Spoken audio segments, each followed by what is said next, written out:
આ જંગલની અંદર એક ભેંસ દોડતી દોડતી જાતી હતી. હા, અને ભેંસનું બોડી એવું ને હાઈટ એવી. હા, તો જેવી દોડતી દોડતી જાતી હતી ને તો સામે ગધેડા ભાઈ મળ્યા. તો ગધેડો ભેંસને કે કેમ આટલા બધા દોડીને દોડીને જાવ છો ને કઈ બાજુ?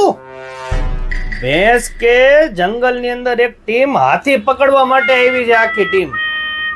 ઓલો ગધેડો કે બધી વાત સાચી, પણ તમે શું કામ ભાગો છો? તમે થોડાક હાથી છો.